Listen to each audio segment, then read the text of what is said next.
The wind howled across the Montana plains like a wounded animal, carrying sheets of snow that transformed Highway 89 into a ghostly tunnel of white. Ellie Morrison stood behind the counter of the Silver Creek Diner, watching the blizzard devour the landscape beyond the frost-etched windows. It was 11:30 on a Thursday night in February, and she was the only soul working the graveyard shift in this lonely roadside establishment just outside Livingston. The diner's neon sign, half its letters dead for months, flickered weakly against the storm, casting irregular pulses of red light across the empty parking lot. Inside, the fluorescent tubes buzzed overhead, their harsh light making everything look slightly unreal, slightly desperate. The coffee maker gurgled in the corner, filling the air with the bitter aroma of a pot that had been sitting too long. Ellie wiped down the same stretch of counter for the third time, her movements automatic, her mind elsewhere. She was 28 years old and felt 40. 3 years of double shifts at the Silver Creek had carved lines around her eyes that hadn't been there when she'd first arrived in Montana, running from a failed marriage in Bozeman and a life that had somehow slipped through her fingers like water. The diner had become her refuge and her prison, a place where she could disappear into routine, where questions were simple and answers came in the form of eggs over easy or coffee with cream. The wind slammed against the building with renewed fury, rattling the windows in their frames. Ellie glanced at the clock.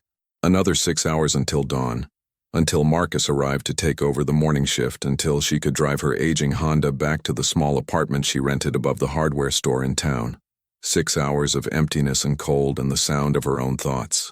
She was reaching for the coffee pot to pour herself another cup when she saw him. At first he was just a shape in the snow, a dark figure moving slowly through the white chaos, barely visible against the storm. Ellie set down the pot and moved closer to the window, her breath fogging the glass. The figure stumbled, caught himself, kept moving toward the diner's entrance. As he drew closer, details emerged. The bulk of a motorcycle jacket, the unmistakable patches of a Hell's Angel cut, the way he moved like a man pushing through concrete. The door burst open with a gust of wind that sent napkins flying from their dispenser and brought a swirl of snow across the checkered linoleum floor. The man who entered seemed to carry the storm with him. His leather jacket was white with frost, his dark hair plastered to his skull with melting snow, his beard crusted with ice. He stood in the doorway for a moment, swaying slightly, his hands hanging at his sides, fingers curved into claws. Ellie felt her heart kick hard against her ribs. She'd seen plenty of bikers roll through the Silver Creek over the years. Livingston was on the route between Billings and Bozeman, a natural stopping point for riders heading west. But she'd never seen one like this, never seen anyone look so thoroughly defeated by the cold. Jesus, she breathed, already moving around the counter. Close the door. He turned to look at her and she saw his eyes, gray as winter sky, unfocused with cold. He managed to push the door shut, then stood there, shaking, his whole body trembling with involuntary spasms. Sit, Ellie commanded, guiding him toward the nearest booth with a hand that didn't quite touch his arm. Sit down before you fall down. He collapsed onto the vinyl seat with a sound that was almost a groan. Up close, she could see the way his lips had gone purple, how the skin of his face was mottled red and white, the dangerous pattern of frostbite beginning. His hands were the worst, swollen and angry red, the fingers barely able to flex. How long were you out there? She asked, but he just shook his head, his jaw clenched tight against the chattering of his teeth. Ellie's training kicked in. The first aid course she'd taken years ago, the common sense born of Montana winters. She hurried to the kitchen, filled a basin with lukewarm water, grabbed towels. When she returned, he hadn't moved, hadn't even tried to remove his jacket. His eyes were closed, his breathing shallow and quick. We need to warm you up slowly, she said, setting the basin on the table. Too fast and you'll go into shock. Can you hear me? His eyes opened, focused on her face. He nodded once, a barely perceptible movement. Good. What's your name? His lips moved, but no sound came out. He tried again. Daniel. Daniel, I'm Ellie. You're going to be okay, but you need to trust me. Can you do that? Another nod. She helped him out of his jacket, peeling away the frozen leather that crackled as it moved. Beneath it, he wore a thermal shirt soaked through with melted snow. His cut, the sacred vest that identified him as a Hell's Angel, was wet but intact, its patches declaring his affiliation with the Nomads chapter. This too, she said, indicating the vest. For a moment, something flickered in his eyes. Resistance, pride, but then he nodded and let her help him remove it. She laid it carefully across the opposite bench, treating it with the respect she knew it demanded. The thermal shirt followed, and suddenly she was looking at his bare chest, at the tattoos that covered his skin in a tapestry of ink, skulls and angels, names and dates. The visual history of a life lived hard. His body was lean and strong, the muscles clearly defined, but right now he looked vulnerable in a way that had nothing to do with physical strength. Arms in the water, she instructed, guiding his hands into the basin. He hissed at the contact, his whole body going rigid. I know it hurts. It's supposed to hurt. Means you're still got feeling, which means we caught it in time. While his hands soaked, Ellie brought towels warmed in the dryer in the back room. She wrapped them around his shoulders, his torso, building layers of heat around him. Then she turned to the kitchen and began moving with purpose. Coffee brewing fresh, soup heating on the stove, bread in the toaster, the diner filled with warmth and smell, coffee and butter, and the rich aroma of tomato soup. Outside, the storm raged on, but inside, a different kind of intensity was building. Ellie found herself hyper-aware of his presence, of the way his eyes followed her movements, of the vulnerability of his bare skin, and the trust implicit in letting her help him. When the soup was ready, she brought it to the table along with a grilled cheese sandwich and a mug of coffee so hot steam rose from it in visible waves. His hands were still in the water, the red angry color beginning to fade to something more human. Can you hold things yet? She asked. He flexed his fingers experimentally, wincing. Maybe. Try the coffee first. Just wrap your hands around it. Let the heat soak in. She dried his hands carefully, patting rather than rubbing, then placed the mug between his palms. He closed his eyes as the warmth penetrated his skin, a sound escaping him that was almost a whimper. Better? Yeah, thanks. His voice was rough, abraded by cold and wind. She found herself studying his face as he held the mug, the strong line of his jaw beneath the beard, the way his eyelashes were still clumped with melting ice, the vulnerability in the set of his mouth. He was probably in his mid-30s, she guessed, with the kind of weathered handsomeness that spoke of years lived outdoors, of wind and sun, and miles of open road. Drink, she prompted, and he raised the mug to his lips, taking small sips of the scalding liquid. Color was slowly returning to his face. The violent shaking had subsided to occasional tremors. Ellie sat down across from him, wrapping her hands around her own coffee mug, creating a mirror of his posture. What the hell were you doing out in this? She asked, keeping her voice gentle. He took another sip before answering. Thought I could make it to Bozeman before it got bad. Was wrong. Your bike?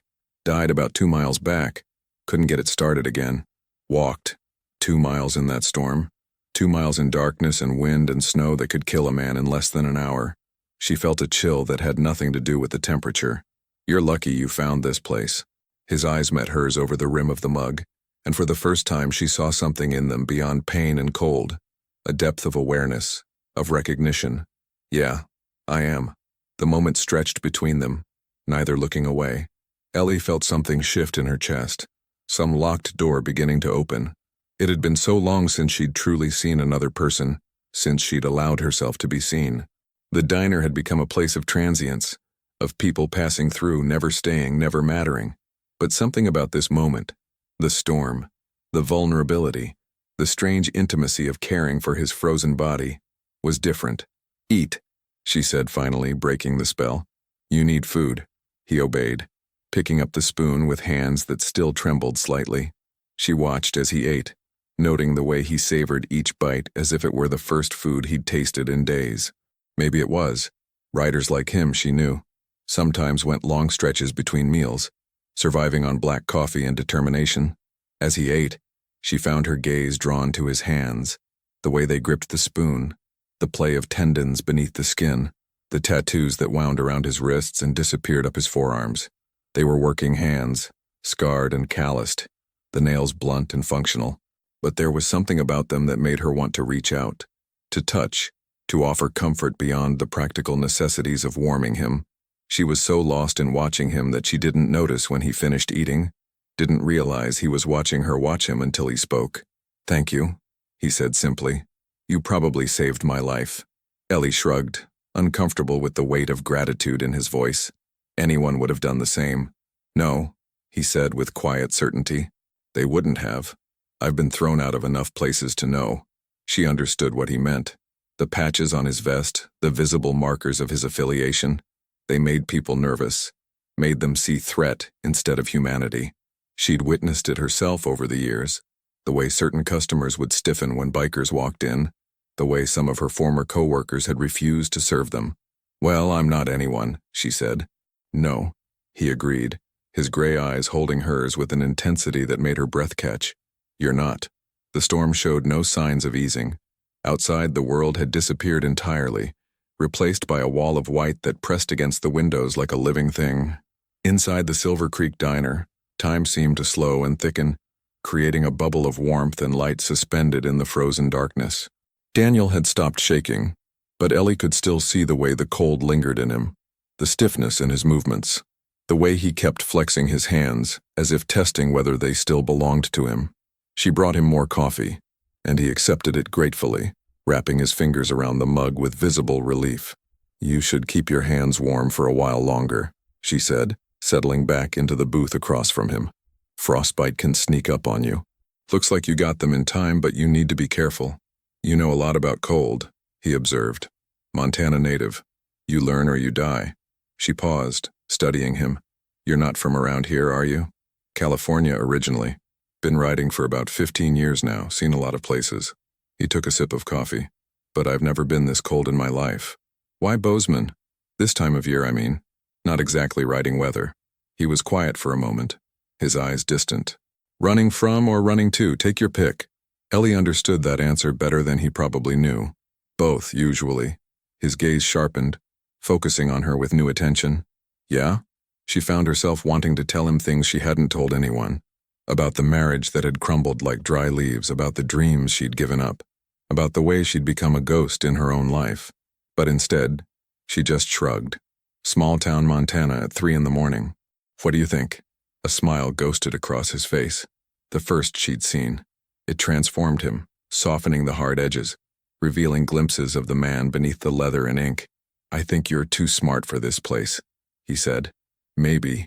Or maybe I'm exactly smart enough to know this is all I can handle right now." He nodded slowly, recognition in his eyes. Sometimes small is safer. Sometimes small is just small. They sat in comfortable silence for a moment. The only sounds the hum of the refrigerator, the rattle of wind against glass, the quiet companionship of two people who understood something fundamental about each other without needing to articulate it. Ellie found herself acutely aware of his presence, not just his physical form, though she couldn't help but notice the way the harsh diner light played across his bare shoulders, highlighting the curves and valleys of muscle beneath tattooed skin. It was more than that. There was something in the air between them, some charge that made the space feel smaller, more intimate, charged with possibility. "Your hands," she said suddenly. "Let me see them." He extended his arms across the table, palms up, and she took them gently in hers. His skin was warmer now. The dangerous mottling mostly faded, but she could still feel the residual chill in his fingers. She turned his hands over, examining them carefully, noting the scars that marked his knuckles, the calluses from years of gripping motorcycle handlebars. "You were lucky," she said, her thumbs unconsciously tracing the lines of his palms. "Another hour, and you would have lost fingers." "I know." She looked up and found him watching her face with an intensity that made heat bloom in her chest. His hands were large in hers, heavy and real, and suddenly she was aware of how long it had been since she'd touched another person like this, not in the brief, impersonal contacts of her work, but with intention, with care. "They're still cold," she murmured, and without thinking about what she was doing, she pressed his hands between both of hers, trying to transfer her warmth to him through the contact of skin on skin. Daniel went very still.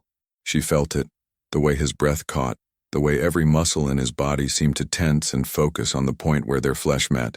When she glanced up, his eyes were fixed on her face with an expression she couldn't quite read, something between gratitude and hunger and wonder. "Ellie?" he said, and her name in his rough voice sent a shiver down her spine that had nothing to do with cold. She should have pulled away, should have remembered professional boundaries, should have recognized the danger of intimacy with a stranger, should have protected herself from the kind of connection that could leave her more alone when it ended. But she didn't pull away. Instead, she held his hands tighter, pressing her palms against his, feeling the gradual warming, the life returning to his fingers. "Your hands are so warm," he said quietly, "like holding fire. Yours are getting there." But neither of them moved.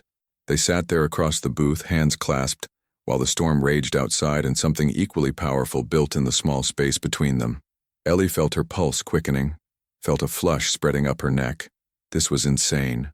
She barely knew this man, knew only that he was a Hell's Angel who'd nearly frozen to death, who wore his life story in ink across his skin, who looked at her like she was something precious. "I should," she started, but he interrupted her. "Don't. Not yet." His thumbs began moving against her palms, small circles that sent electricity racing up her arms. It was such a simple touch, almost innocent, but it awakened something in her that she'd thought long dead. A physical awareness, a hunger for contact, for warmth that went deeper than temperature. "Daniel," she breathed, and wasn't sure if it was a warning or an invitation. He shifted in the booth, leaning forward slightly, bringing their joined hands closer to his chest. She could feel the heat radiating from his skin now, could see the rise and fall of his breathing. His eyes never left hers. "Do you believe in fate?" he asked suddenly.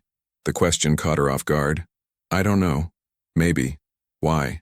"Because if I'd made it to Bozeman, if my bike hadn't died, if the storm had held off another hour, I wouldn't be here, wouldn't have met you. And right now, sitting here with you." He paused, searching for words. "This feels like something that was supposed to happen." Ellie felt tears prick at her eyes, though she couldn't have said why. "You almost died out there. But I didn't. You pulled me in. You saved me." He squeezed her hands gently. "And maybe you saved me from more than just the cold." She understood what he meant because she felt it too. That sense of two people recognizing each other across the wasteland of their separate loneliness. Finding in a chance meeting something that looked dangerously like hope. "I'm nobody's savior," she said, but her voice lacked conviction. "Maybe not, but you're mine tonight." The words hung in the air between them, weighted with meaning. Outside, the wind howled its lonely song, but inside, the space around them seemed to grow warm and close, as if the diner had shrunk to just this booth, just their joined hands, just the sound of their breathing in sync. Ellie knew she should be careful, knew that men like Daniel didn't stay, that the road called them, that she was probably just a warm moment in a cold night that he'd forget as soon as the storm passed. But she was so tired of being careful, so tired of protecting herself from feeling anything at all, and his hands in hers felt so real, so solid, so present. "Tell me something true," she said impulsively. He considered for a moment. "I haven't felt this connected to another person in years, maybe ever." "That's impossible, you don't even know me. I know you saved my life. I know you're gentle even when you're being tough. I know you're lonely. I can see it in your eyes because I see the same thing every time I look in a mirror. And I know that right now, holding your hands, I feel more alive than I have in a very long time." Ellie's throat tightened. "Your turn," she whispered. "Ask me something. What are you running from?" The question should have felt intrusive, but somehow it didn't. Maybe because she'd been asking herself the same thing for 3 years. Myself, mostly. The person I was supposed to be. The life I was supposed to want. She paused, then added, "I was married once. He was a good man. Loved me as much as he could. But I couldn't be what he needed. Couldn't fit into the shape of wife and future mother and all the things that were supposed to make me happy. So I left. Came here. Been hiding ever since." Hiding from what? The fact that I still don't know who I'm supposed to be. That I'm 28 years old and feel like I'm still waiting for my real life to start. She laughed bitterly. "Pathetic, right?" "No." He said it with such firmness that she looked up in surprise. "Not pathetic. Human. We're all just trying to figure out how to live, Ellie. Some of us just take longer than others." "Is that what you're doing? Trying to figure out how to live?" "Every day. Sometimes I think the only time I feel real is when I'm on the bike, when it's just me and the road and nothing else matters. But then something like tonight happens, and I realize that's not living either. It's just another way of running." They looked at each other across the table. Two people who'd been running so long they'd forgotten there was any other way to move. And in that moment, Ellie felt something shift inside her. A crack in the armor she'd built, a sliver of light penetrating the darkness she'd wrapped herself in. Without releasing his hands, she stood up and moved around the booth to sit beside him. He turned to face her, and suddenly they were so close she could see the flecks of blue in his gray eyes. could count the individual water droplets still clinging to his beard, could feel the warmth rolling off his body in waves. "Ellie," he said again, and this time her name sounded like a prayer. "I need to warm you up more," she said, and knew they both understood she was talking about something that went beyond temperature. She released one of his hands but kept the other, lacing her fingers through his. With her free hand she reached up and touched his face, her palm cupping his jaw. His skin was rough with stubble but warm now, fully warm, alive. He leaned into her touch like a man starving for gentleness. "When was the last time someone touched you like this?" she asked softly. "I can't remember." She believed him. There was such naked honesty in his voice, such vulnerability, that she felt her heart crack open a little wider. Her thumb traced the line of his cheekbone, learning the topography of his face, memorizing details she knew she'd want to remember later. "You have kind eyes," she said. "I didn't expect that." "What did you expect?" "Something harder, something closed off. I used to be. Then I almost froze to death and a beautiful woman saved me. Tends to open you up." "Beautiful?" She laughed, self-deprecating. "I'm a waitress in a nowhere diner in the middle of Montana. I haven't felt beautiful in years." He caught her wrist gently, holding her hand against his face. "Then you haven't been looking at yourself the right way." The words undid something in her. She felt tears threatening again, felt the weight of 3 years of loneliness pressing against her chest. "Daniel, I see you," he interrupted. "Really see you. And you're beautiful." He pulled her hand from his face and brought it to his lips, pressing a kiss to her palm that was so tender, so reverent, that Ellie felt the tears finally spill over. He kissed each finger individually, his eyes never leaving hers, and with each touch of his mouth against her skin, she felt herself coming back to life, thawing from the inside out. "Your turn," he murmured against her palm. "Warm me up." Ellie had forgotten how infinite a single moment could be, how the space between one breath and the next could expand to hold entire worlds of sensation, possibility, longing. Time had become elastic in the warm bubble of the Silver Creek diner, stretching and bending around the two of them as they sat pressed together in the booth, Daniel's lips still brushing against her palm, her fingers still tangled with his. Outside, the storm continued its assault on the Montana plains, but inside, everything had gone soft and quiet. The fluorescent light seemed less harsh now, casting a gentler glow. The wind's howl faded to background noise. Even the old coffee maker's gurgling sounded almost musical. Or maybe it was just that Ellie was hearing everything through the filter of her own transformed awareness, every sense heightened by the touch of skin on skin, by the promise of more. She pulled her hand gently from his mouth, but only to bring both hands up to frame his face. His beard was softer than she'd expected, still damp from melted snow, and beneath it she could feel the strong line of his jaw, the warmth of flesh no longer threatened by cold. His eyes watched her with an intensity that should have felt intimidating, but instead felt like being truly seen for the first time in years. "I don't do this," she whispered, needing him to understand. "I don't connect with people. Haven't in a long time." "I know. Then why does this feel so natural?" His hands came up to cover hers where they rested against his face. "Because sometimes the universe gets it right. Sometimes two people who need exactly what the other person has to offer find each other at exactly the right moment." "I'm afraid," she admitted. "Of what?" "Of this. Of feeling something. Of the fact that when the storm ends, you'll leave, and I'll be alone again. Maybe more alone than before." Daniel shifted closer, eliminating what little space remained between them. She could feel the heat of his bare torso now, could see the way his pulse beat in the hollow of his throat, could smell the faint scent of leather and motor oil that clung to him even after the snow. "I'm afraid too," he said quietly. "Been afraid so long I forget what it's like not to be. But right now, sitting here with you, I'm more afraid of not taking this moment, of letting it pass because I'm too much of a coward to reach for something real." Ellie felt something break open inside her, some last resistance, some final wall crumbling. She leaned forward, closing the distance between them until her forehead rested against his. They breathed the same air, shared the same space, existed in the same perfect, terrifying moment. "Then don't let it pass," she whispered against his lips. The kiss started as barely a touch, a brush of mouth against mouth so gentle it might have been imagined. But then it deepened, slowly, inevitably, like thaw after winter. His lips were soft despite the cold they'd endured, and he tasted like coffee, and something else. Something essentially him that she couldn't name but knew she'd never forget. Daniel's hand slid from hers to her waist, pulling her closer still. She went willingly, pressing against him, feeling the solid warmth of his body through her thin waitress uniform.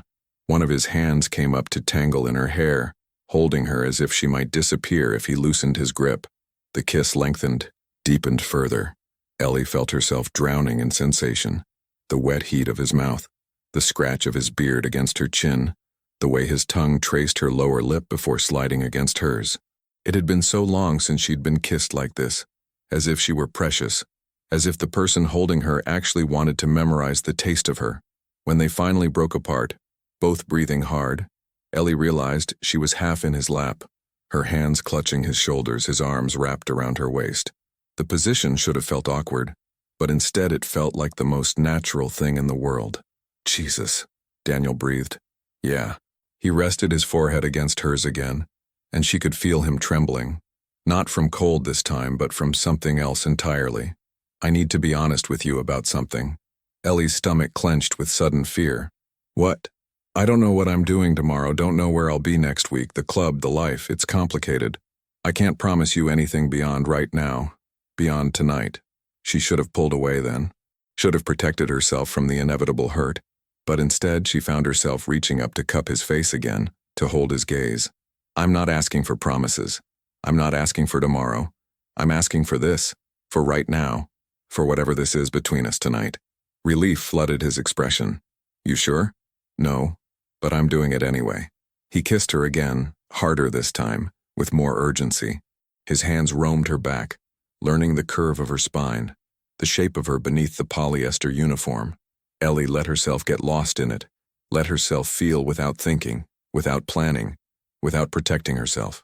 Her fingers explored the exposed skin of his torso, tracing the lines of his tattoos, discovering the stories written there, an eagle across his chest, names of brothers lost, dates that marked significant moments, symbols of loyalty and brotherhood and a life lived on the edge.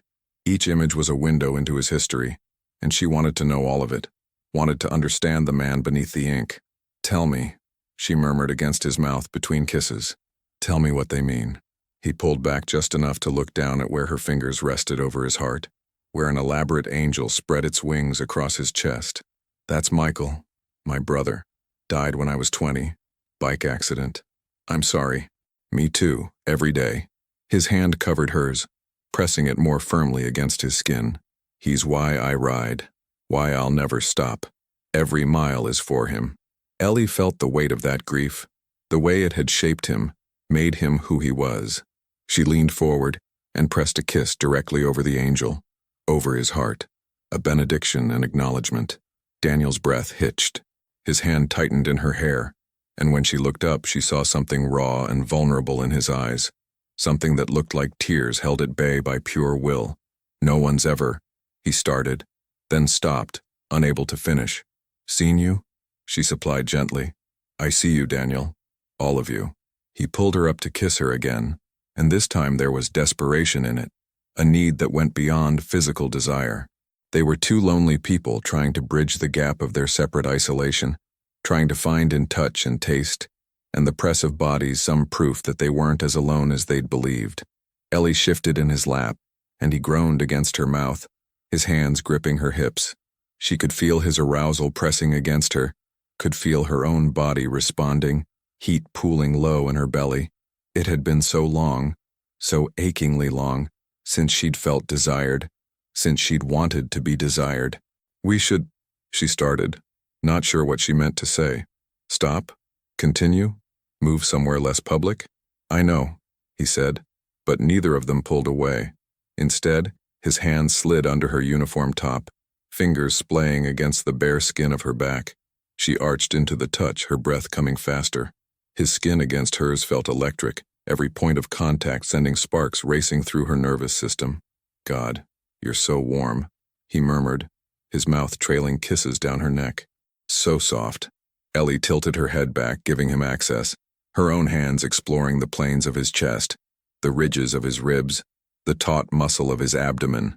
He was all lean strength, the body of a man who lived physically, who used his hands and back for more than sitting at a desk. Scars marked his skin alongside the tattoos, thin white lines that spoke of violence and survival. "What happened here?" she asked, tracing a particularly prominent scar that ran from his collarbone toward his shoulder. "Knife fight in Nevada. 5 years ago." He said it matter-of-factly, as if getting stabbed was just another Tuesday. "Guy thought I disrespected his woman. He was wrong, but by the time we figured that out, we'd both bled pretty good." She pressed her lips to that scar, too, kissing each mark of violence she found, as if her touch could retroactively heal the wounds. Daniel's breathing grew ragged as she mapped his damaged skin with her mouth, his hands tightening on her waist. "Ellie," he groaned, "you're killing me." "Good," she murmured against his chest. "I want you to feel every second of this. Want you to remember. I'll remember, trust me. I'll remember every goddamn thing about tonight for the rest of my life." She believed him. Believed it because she knew she'd remember too. The way his skin tasted slightly of salt and snow, the way his heart raced beneath her lips, the way his hands felt against her bare back, possessive and gentle at the same time. They stayed like that for long minutes, touching and tasting, learning each other through sensation rather than words. Outside, the storm showed no signs of letting up, and neither of them was in any hurry for it to end. This night, this moment existed outside normal time, suspended in a bubble of warmth and need and unexpected connection. Eventually, Ellie shifted so she was sitting beside him again rather than in his lap, though she kept one hand on his chest, needing the contact. They were both flushed, breathing hard, eyes dark with desire. "I should check the coffee," she said, not moving. "Yeah, and maybe clean up a little. Marcus comes in at 6. "Mm-hmm." Neither of them moved. Daniel's hand was still under her shirt, palm flat against her lower back, thumb tracing small circles on her spine. The simple touch was almost as intimate as the kissing had been, maybe more so, because it spoke of tenderness rather than just passion. "I don't want this to end," Ellie admitted. "It doesn't have to. Not yet. But eventually." "Eventually," he agreed. "But not now. Right now the storm's still going. We're still here, and the rest of the world doesn't exist."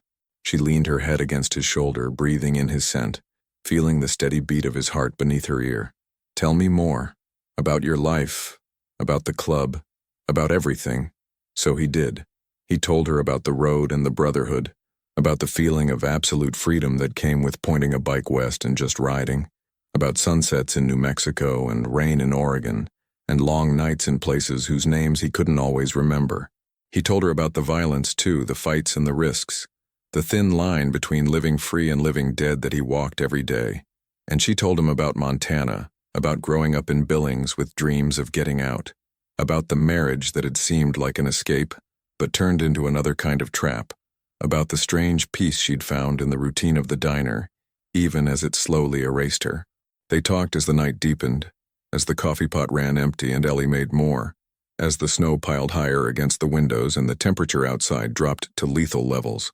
They talked as if they'd known each other for years instead of hours, with an ease that felt both miraculous and inevitable, and between words they touched, small gestures of connection that felt more significant than grand romantic displays, his fingers lacing through hers, her hand resting on his thigh, his arm around her shoulders, her head against his chest.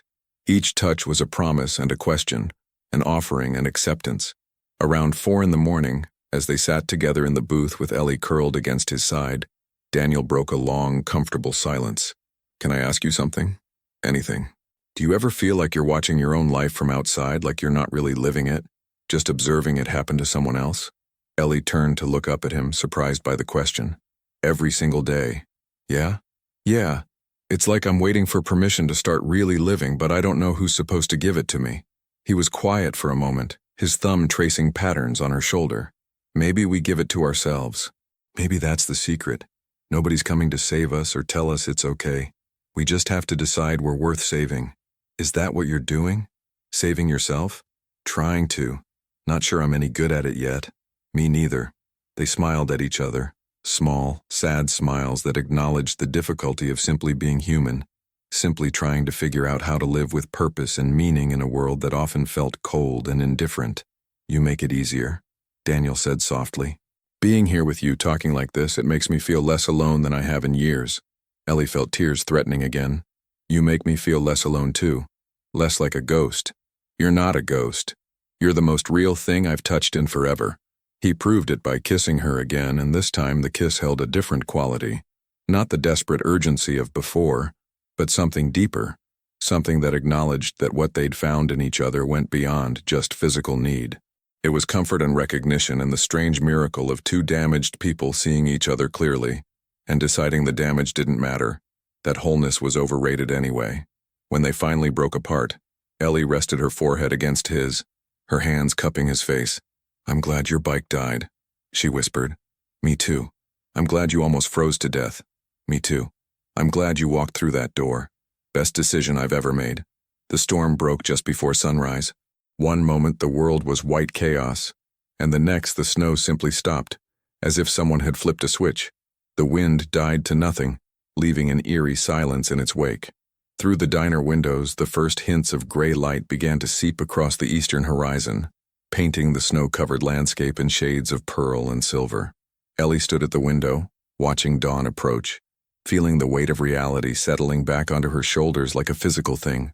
Beside her, Daniel stood with his arm around her waist, his body warm against her side, his silence speaking volumes about what they both knew was coming. The magical suspension of time was ending. Soon Marcus would arrive for the morning shift. Soon other customers would start trickling in. Ranchers heading out to check on livestock, plow drivers beginning the long work of clearing the roads, ordinary people resuming their ordinary lives. Soon Daniel would retrieve his motorcycle, get it running again and point it west toward Bozeman, toward whatever waited for him there. Soon they would have to let go of each other.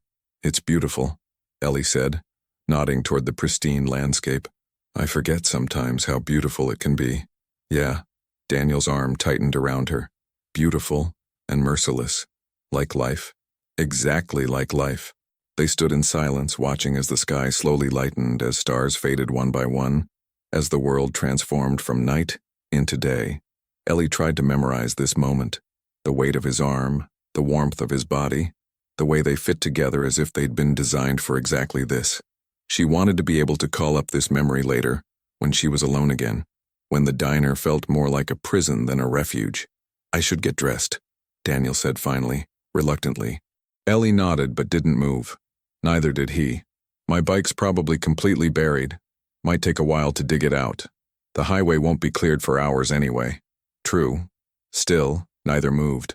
Finally, Daniel turned her to face him, his hands framing her face, his gray eyes searching hers in the growing light. Come with me, he said suddenly. Ellie's heart stopped. What? Come with me? To Bozeman or beyond, or wherever. Just get on the back of my bike and ride. For a moment, one perfect shining moment, Ellie let herself imagine it. Leaving the diner, leaving Montana, leaving her small, safe, suffocating life behind. Wrapping her arms around Daniel's waist and pointing west, toward the mountains, toward the unknown, toward something that looked like freedom. But even as the fantasy bloomed, reality crushed it, because she knew who she was, knew her limitations, knew that running away hadn't worked before and wouldn't work now. The problem wasn't the place, it was her, was something missing inside her that she couldn't seem to find no matter how far she traveled. I can't, she whispered, and watched something die in his eyes. Why not? Because I'm not brave enough. Because I don't know how to live without structure and routine. Because I'd slow you down, hold you back, eventually resent you for saving me when I'm supposed to save myself. She reached up to cover his hands with hers. Because you deserve someone who matches your courage, and I'm not there yet. Maybe I'll never be. Daniel closed his eyes, pain etched in every line of his face. I could wait. I could stay for a while. Give you time. No. Ellie said it firmly, knowing it had to be clean even though it felt like tearing herself in half. You're not supposed to stay. The road is who you are, and I won't be the one who tries to change that. And I'm not ready to leave. Maybe I never will be. We both know how this has to end. Doesn't mean I have to like it. No, it doesn't. He pulled her into his arms, holding her so tightly she could barely breathe, his face buried in her hair. She clung to him just as hard, her fists clenched in his thermal shirt, trying to imprint every detail in her memory, the feel of his arms around her, the solid wall of his chest, the scent of his skin. "I'll remember you," he said into her hair. "Every mile, every road, every sunrise. I'll remember this night and the woman who saved my life. I'll remember too. I'll remember what it felt like to connect with someone, to feel seen. You gave me that." They stood like that as the sun fully rose, painting the snow-covered world in shades of gold and pink, beautiful and merciless just like life. When they finally pulled apart, both had tears on their faces. Daniel retrieved his vest and jacket, dressing slowly, each layer another step toward departure. Ellie helped him, her hands lingering on the leather, on his shoulders, anywhere she could touch him. When he was fully dressed, he looked like himself again. A Hell's Angel, a rider, a man who belonged to the road. "I should go check on the bike," he said. "Yeah, thank you, for everything. Thank you, for reminding me I'm not dead yet." He kissed her one final time, soft and lingering and heartbreaking. Then he turned and walked to the door, his boots heavy on the linoleum. At the threshold he paused and looked back. "Ellie? Yeah? You're going to figure it out. You're going to find what you're looking for. How do you know? Because you're brave enough to admit you're scared. That's more courage than most people ever manage." Then he pushed through the door into the cold morning air, and he was gone. Ellie stood at the window, watching as he trudged through the deep snow toward where his bike waited 2 miles down the road. She watched until he was just a dark shape against the white landscape, then until he was nothing at all, swallowed by distance and glare. The sun was fully up now, the storm completely gone, as if it had never been. Already she could hear the rumble of a plow truck in the distance, the world returning to normal. Soon Marcus would arrive. Soon the breakfast crowd would filter in. Soon her shift would end and she'd drive home to her empty apartment and sleep and wake and return here to do it all again. But something had changed. Something fundamental had shifted inside her during the long night with Daniel.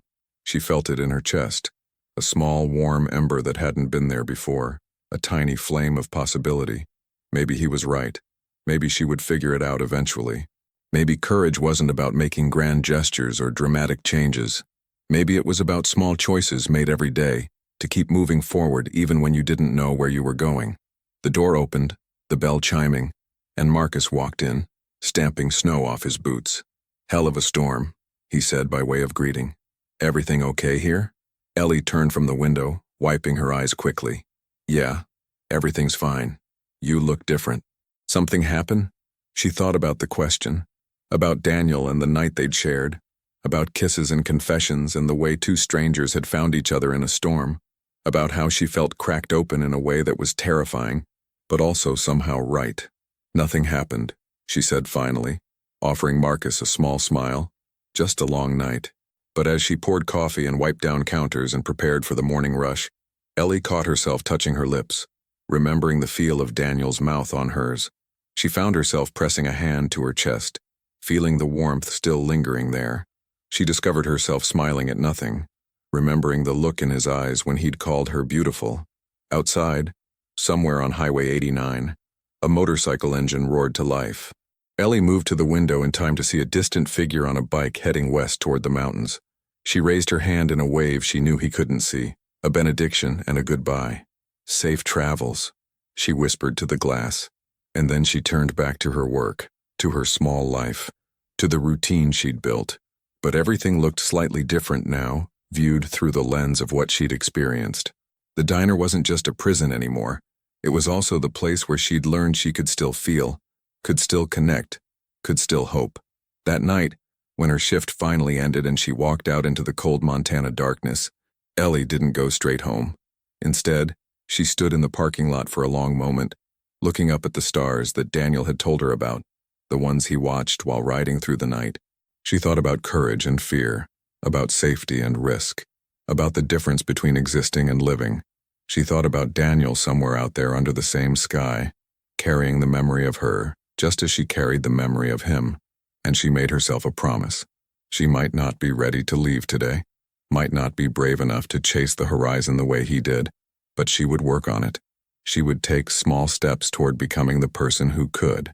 She would honor what they'd shared by refusing to let it be just another night that passed without changing her. Because Daniel had been right about one thing. Nobody was coming to save her. She had to save herself.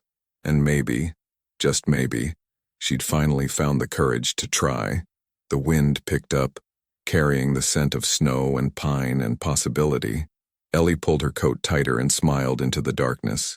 Then she climbed into her Honda and drove home through the freshly plowed streets, already thinking about tomorrow, already wondering what small, brave choice she might make when the sun rose again.